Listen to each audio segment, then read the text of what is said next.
Good morning, bakers. Okay, I'm going to take my little starter. This is day 2, and as you can see, it really hasn't done anything at all.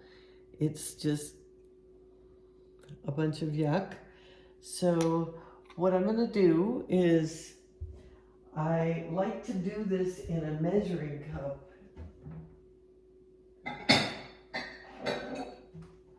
In a glass measuring cup. I just am gonna use a little one because it's very hard to get it mixed and know that you're incorporating everything when you've got it in this little tiny jar.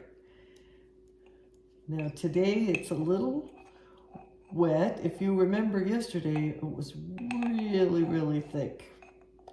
So what that means is that it's feeding on the gluten and the protein in the flour.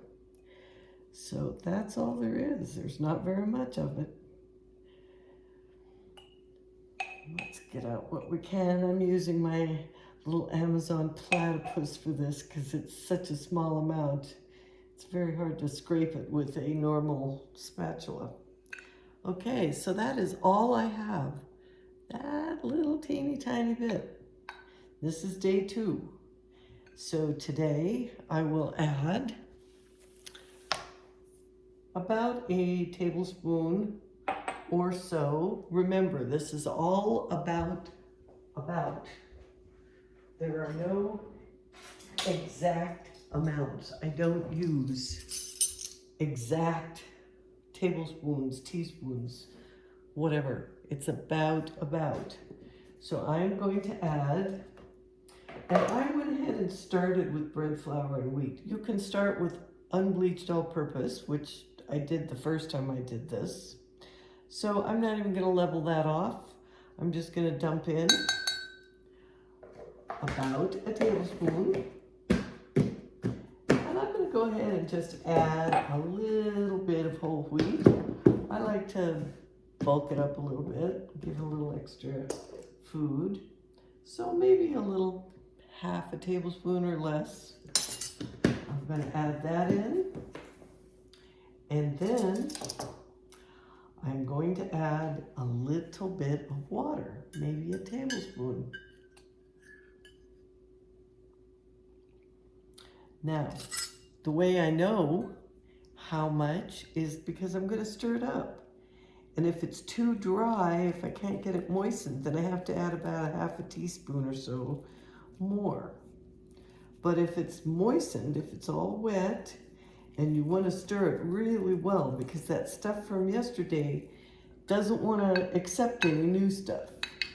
So it has to be really well incorporated, and you want to get air into it. You want to get a lot of air because the air has the natural bacteria that will make this ferment. So stir it well, like this, and this looks just about right.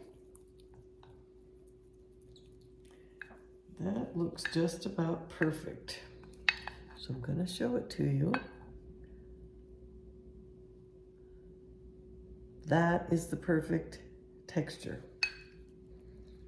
So make sure you scrape it all out of your cup.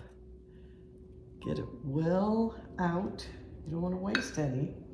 Now I use a clean jar, one of these little half pints, any little jam jar. I actually get these from someone who makes jam for me. And then when we finish the jam, I save the jar.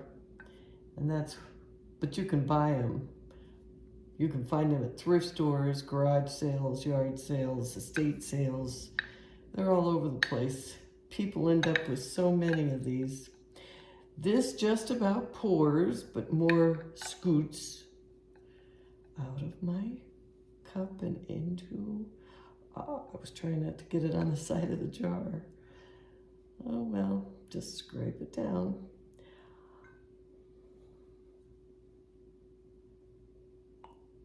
There we go. That's pretty neat. Not too messy.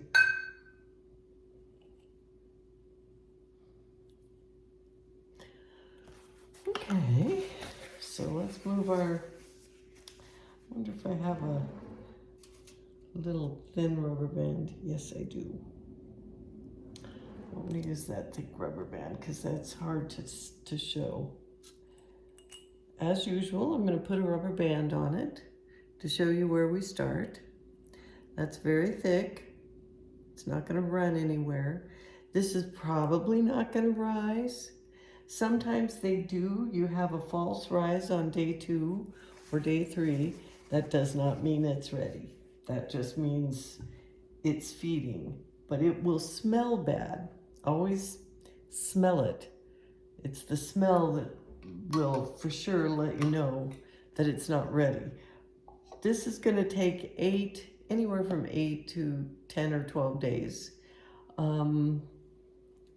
Actually, move that little rubber band less.